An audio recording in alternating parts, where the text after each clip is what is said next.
अनस की स्टोरी में आपका स्वागत है। आज फिर हम एक नई कहानी लेकर आपके सामने उपस्थित हैं। तो चलिए शुरू करते हैं आज की कहानी। ये कहानी एक गांव के पास एक भूतिया मकान के बारे में है, जो कि किसी ने कभी देखा नहीं था। गांव के लोग इस मकान के बारे में डर के साथ कई किस्से सुनते थे और उन्होंने इसे भूतिया मकान कहा। गांव का एक लड़का राजू नामक था, जो कि बड़ा होने के बावजूद बहुत ही साहसी और उत्साही था। एक दिन उसने अपने दोस्त संजय से मिलकर निर्णय लिया कि वह भूतिया मकान का पता करेगा और उसके रहस्य को हल करेगा।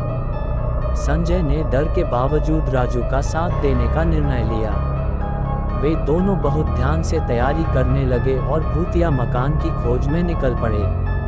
रास्ते में वे कुछ लोगों से भूतिया मकान के बारे में बात करते सुने, जो उन्हें और भी डरावना लगाने लगे। धीरे धीरे वे भूतिया मकान के पास पहुंच गए। जब वे वहां पहुंचे तो वे देखा कि भूतिया मकान वाकई बड़ा पुराना और खुरदरा हो गया था।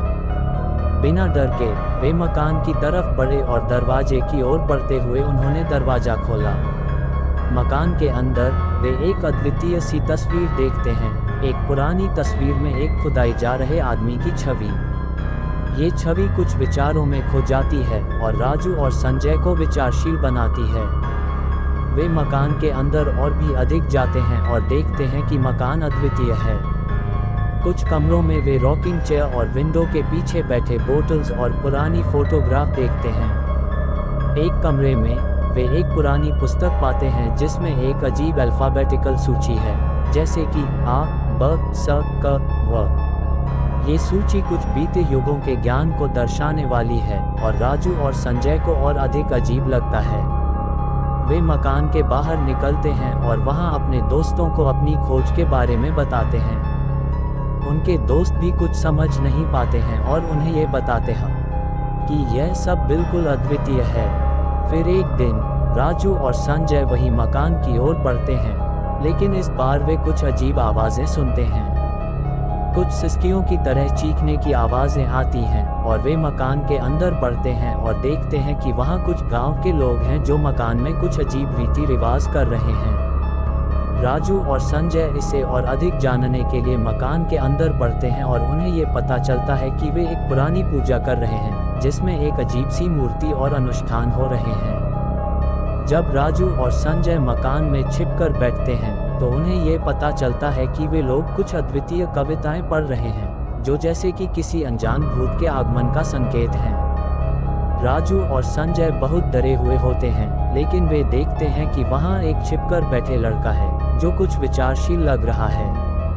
वह लड़का उनसे बात करने की कोशिश करता है और उन्हें ये बताता है कि वह इस मकान का राज है। वह लड़का उन्हें वह सब कुछ बताता है जो उसने मकान के बारे में जाना है। मकान में कुछ डरावनी घटनाएं हुई थीं, लेकिन वह लड़का ये सब कुछ सुलझा देना चाहता है। वह लड़का और राजू संजय एक साथ मिलकर मकान की तलाश में निकलते हैं और उन्हें ये पता चलता है कि मकान का राज उस पुरानी पुस्तक में छिपा हुआ है, जिसके अल्फाबेटिकल सूची का उपयोग करके वे पुरानी पुस्तक के अनुसार वह सूची बनाते हैं और उन्हें ये पता चलता है कि यह एक पासवर्ड है जिसके जरिए वे मकान का राज खोल सकते हैं। राजू और संजय पुरानी पुस्तक के अनुसार सूची बनाते हैं और पासवर्ड खोलकर मकान के अंदर जाते हैं। वहां उन्हें वही खुदाई कर रहे आदमी की छवि दिखाई देती है, लेकिन इस बार वे समझते हैं कि छवि में छुपा हुआ कुछ और है।